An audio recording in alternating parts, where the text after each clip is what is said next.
नमस्कार, मैं ललित चौधरी। आप देख रहे हैं द लोकमंच। आज मैं आपको सुशांत सिंह राजपूत केस की वो बात बताने वाला हूं जो बहुत ही प्री प्लान्ड करके की गई थी और आप लोगों को पता भी नहीं चला।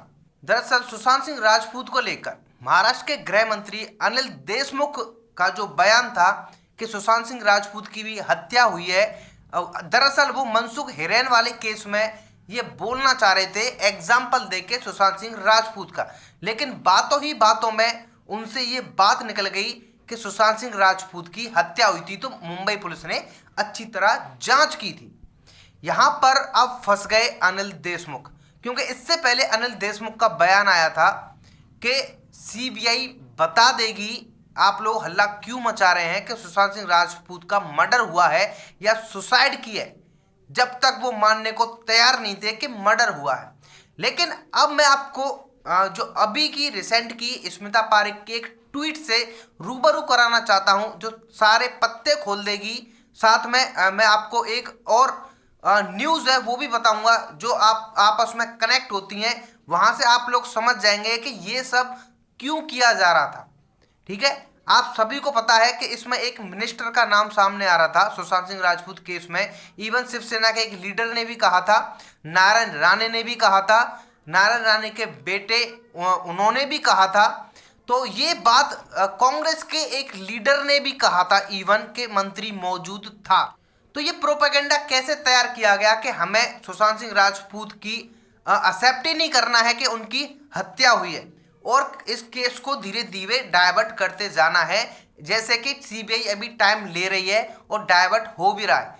तो सबसे पहले आप चलते हैं स्मिता पारेख की उस ट्वीट की ओर, जहां पर उन्होंने कुछ ट्वीट्स को रिट्वीट किया है, जिसमें सबसे पहला ट्वीट है अनुराग कश्यप का, जो कि है सितंबर का। जी हाँ, सितंबर महीने का वो ट्वीट है, जहां पर वो अचानक से आता है। जून में सुशांत सिंह राजपूत की मौत हुई थी, सितंबर में वो ट्वीट करता है। कोई भी लेना देना नहीं था, अनुराग कश्यप को टारगेट भी नहीं किया जा रहा था उस टाइम पर सुशांत सिंह राजपूत केस में। वो एकदम से आया और एक दिन लिख देता है कि सुशांत सिंह राजपूत छोटी उम्र से ही अपनी बीमारी के बारे में जान गया था और वो दवाइयां ले रहा था। 14-15 साल की उम्र से वो दवाइयां ले रहा था।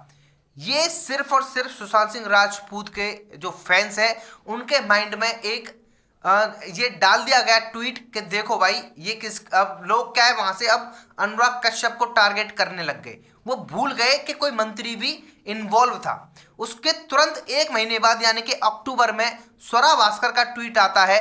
स्वरा भास्कर का ट्वीट यहाँ पर बिल्कुल बिल्कुल झूठा था। अगर कोई चाहे तो केस भी कर सकता था, वहां पर स्वरा भास्कर फंस जाती, क्योंकि यहां पर स्वरा भास्कर ने लिखा था कि एम्स और सीबीआई दोनों ने यह मान लिया है कि सुशांत सिंह राजपूत ने सुसाइड किया है, जबकि अभी तक ये बात ना एम्स ने मानी है और ना ही सीबीआई ने मानी है। ये झूठ स्वरा भास्कर ने परोस दिया था।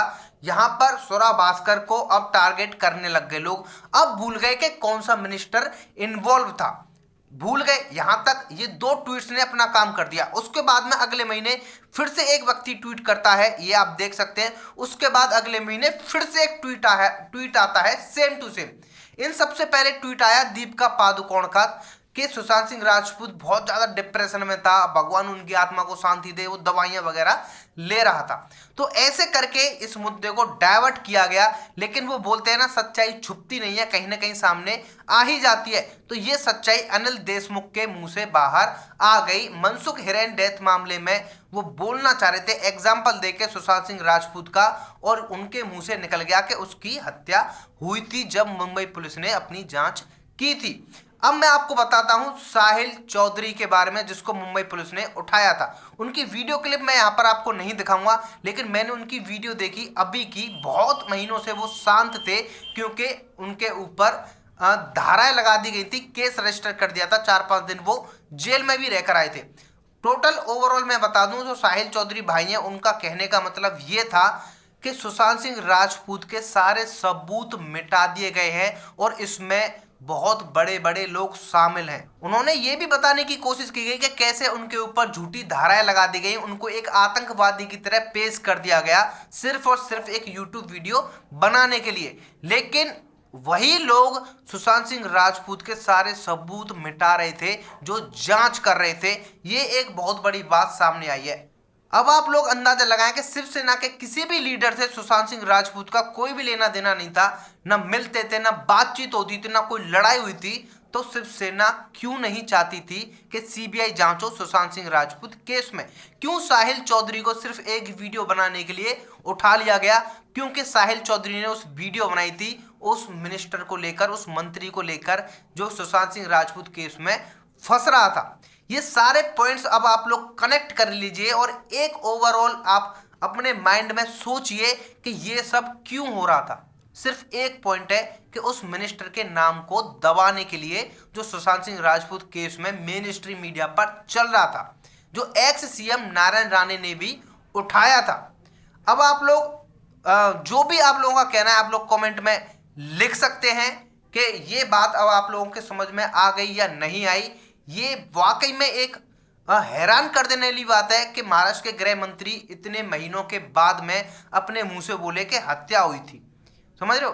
अब आप लोग सोचिए कि ये कितनी प्री प्लान करके ये सब किया गया था, जिसमें बॉलीवुड के कुछ एक्टर, डायरेक्टर, प्रोड्यूसर ये भी शामिल किए गए कि आपको हर महीने ऐसा एक ट्वीट तो फेंक देना है जहां से ये मुद्दा डाइवर्ट हो जाए। और एग्जैक्टली वही हुआ, ये मुद्दा टोटली डाइवर्ट हो गया।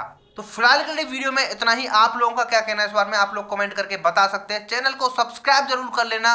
मिलते हैं आपसे एक और नई वीडियो में नई इन्फॉर्मेशन के साथ। धन्यवाद।